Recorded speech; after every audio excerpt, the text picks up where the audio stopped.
I was grabbed on numerous occasions on my testicles, on my buttocks by Pat Patterson of the World Wrestling Federation.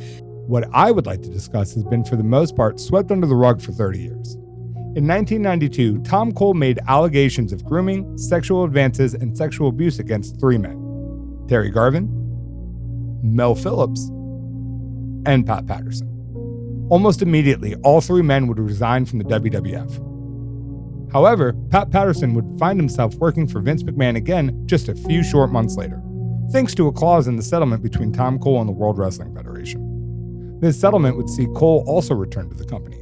With Cole's complaint no longer being filed, the previously recorded tell-all interview scheduled to appear on the Geraldo Rivera show was shelved, remaining unseen to this day. However, around this time, there was another person accusing Pat Patterson of sexual misconduct. In the main event, the Ultimate Warrior and Legion of Doom collide with the Undertaker and the Nasty Boys. I was fired in mid-August of '91, after I refused a sexual advancement from Vince McMahon's buddy, the Vice President of Operations. Pat Patterson. Yeah. Murray Hogsden was hired by the World Wrestling Federation after winning a contest held through Billboard magazine to find a new ring announcer for the WWF, but would only be employed by the company for a few short weeks. According to Hogsden, he was let go from the WWF after reporting sexual harassment from Pat Patterson directly to Vince McMahon. My attorney, on September of 1991, came forward to you with a letter addressed to you, telling you exactly what happened and that I was discharged wrongfully. I had a 2-year contract, and that you too were well aware of the fact that there was a homosexual advance made against me. Shortly after this appearance on the Phil Donahue show, Hogsden's lawyer would drop him as a client upon meeting with Vince McMahon and his team of lawyers privately. The lawsuit would disappear just like Hogsden himself. There's also one rumor that's been floating around for years.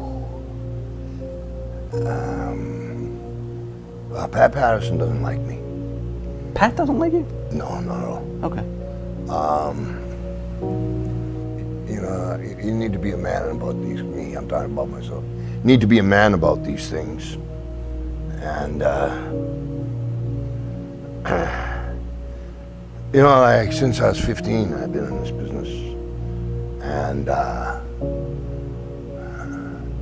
when you're young in this business, it can be very difficult. Hey, probably my fault. I was a pretty little kid, believe it or not, one time, and